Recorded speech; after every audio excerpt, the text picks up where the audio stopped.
बात करेंगे सबसे पहले प्रधानमंत्री नरेंद्र मोदी के काले धन पर ऐतिहासिक फैसले से जुड़ी खबरों के साथ।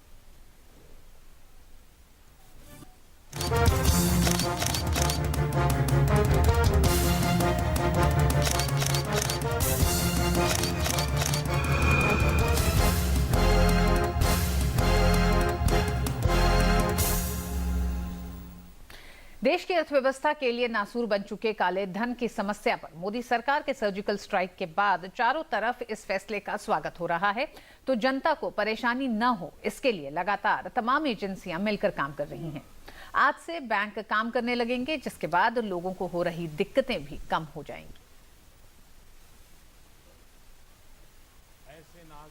प्रधानमंत्री नरेंद्र मोदी ने 500 और 1000 रुपए के नोट पर प्रतिबंध लगाकर काले धन के खिलाफ बड़ी सर्जिकल स्ट्राइक की और देश को भ्रष्टाचार मुक्त बनाने की दिशा में बड़ा कदम उठाया है। देश में काले धन की रोकथाम के लिए ये प्रयास काफी सराहनीय हैं। हालांकि इस अभियान के चलते आम लोगों को कुछ तकलीफ तो हो ही सकती है, लेकिन इसका दूरगामी असर देश के हित में होगा। समाज के हर वर्ग के लोग सरकार के इस फैसले का दिल खोलकर स्वागत कर रहे हैं। डिसीजन बहुत अच्छा है। मैं तो बोलता हूँ सब ब्लैक मनी वाले हैं, वो सब ब्लैक मनी बाहर आ जाएगा। मोदी साहब को धन्यवाद करता हूँ, बहुत अच्छा डिसीजन। गवर्नमेंट कोई भी डिसीजन लेता है तो उसको तो थोड़ा इम्प्लीमेंट होने में तो देर तो होगा ही। ये जो कदम है वो काफ़ी सराहनीय है, काफ़ी आवकार्य है, क्योंकि भारत में एक तरह से ब्लैक मनी का एक कारोबार ज़्यादा बढ़ रहा था और दूसरा भी एक सिचुएशन था कि जहाँ पर जो बड़ी नोट्स थी उसमें बहुत सारी जाली नोट्स भी घुस रही थी, तो उसके कारण भी सरकार को ये कदम उठाना पड़ा है। लोगों को आवश्यक वस्तुओं की खरीद में परेशानी न हो, इसके लिए सरकार ने कई कदमों का ऐलान किया है।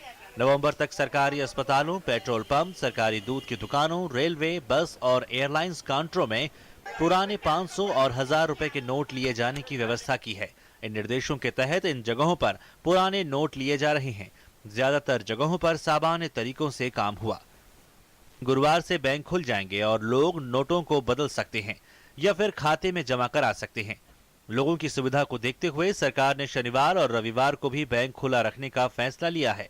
दैनिक यात्रियों को राहत देते हुए सरकार ने दिल्ली मेट्रो के रेलवे स्टेशनों पर पुराने 500 और 1000 रुपए के नोटों का शनिवार तक इस्तेमाल करने की अनुमति दे दी है। साथ ही national highway authority of India ने भी देश के सभी टोल प्लाजा पर इन नोटों को स्वीकार किए जाने की घोषणा की है। लोगों के लिए इसे बड़ी राहत माना जा रहा है। हालांकि कुछ जगहों पर लोगों को थोड़ी दिक्कत हो रही है, लेकिन सरकार का कहना है कि ये कुछ ही दिनों की बात है। सरकार के मुताबिक लोग बैंकों में रुपया जमा करा सकते हैं और सब कुछ नियमों के मुताबिक होगा। किसी भी व्यक्ति को, विशेष रूप से सामान्य छोटे व्यक्ति को, इससे कोई इनकन्वीनियंस नहीं। किसान भी अगर अपना पैसा बैंक में रखता है या पोटली में बांध के घर पे रखता है तो दोनों परिस्थितियों में उसको कोई टैक्स नहीं लगता। बैंक में रखता है तो ब्याज भी मिलेगा और पैसा भी सुरक्षित रहेगा, और इसलिए ये तीनों लाभ किसान को मिलेंगे। टैक्स देना नहीं पड़ेगा, ब्याज भी मिलेगा और पैसा भी सुरक्षित रहेगा। कुछ पेट्रोल पंपों पर लोगों की ओर से शिकायत आई कि पेट्रोल पंपों पर 500 और 1000 रुपए के नोट नहीं लिए जा रहे हैं। सरकार ने साफ किया कि कोई भी पेट्रोल पंप 1000 और 500 रुपए के नोट से मना नहीं करेगा, और अगर ऐसा कोई करता है तो उसके खिलाफ सख्त कदम उठाए जाएंगे। 1000 रुपया और 500 रुपया के नोट में बिल्कुल लिया जाएगा। 11 तारीख रात को 12 बजे तक लिया जाएगा। जो पेट्रोल पंप इसमें सहयोग नहीं करेंगे उन पे कानूनी कार्रवाई की जाएगी। उनकी लाइसेंस के ऊपर भी सवालिया निशान लग जाएगी।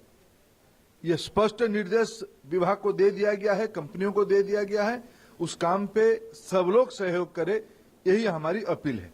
सरकार का मानना है कि वो शुरू से ही काले धन के खिलाफ कदम उठा रही है और ये फैसला उसी दिशा में है। कांग्रेस की ओर से फैसले पर सवाल उठाने पर भी सरकार ने उस पर जोरदार हमला किया है।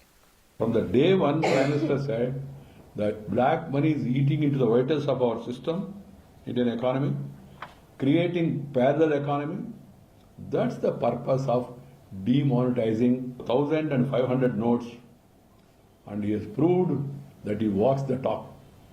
आज पहली बार इतने सदियों में भारत के अंदर जो पैरेलल इकोनॉमी चल रही थी उसके ऊपर एक बहुत ही साहसिक कदम प्रधानमंत्री जी ने उठाया और इसको ख़त्म करने के लिए, जड़ से ख़त्म करने के लिए अब हम सबको इसके अंदर साथ जुड़ना पड़ेगा। विरोधी दलों की ओर से कुछ भी कहा जा रहा हो, लेकिन जनता की ओर से इस पर जोरदार प्रतिक्रिया आ रही है। बिहार की राजधानी पटना में लोगों ने इस फैसले का स्वागत किया।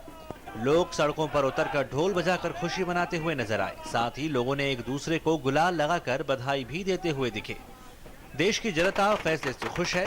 उसको कुछ दिक्कतें भले ही आ रही हैं, लेकिन आने वाले दिनों में ये देश के लिए वरदान साबित होगा। DD news.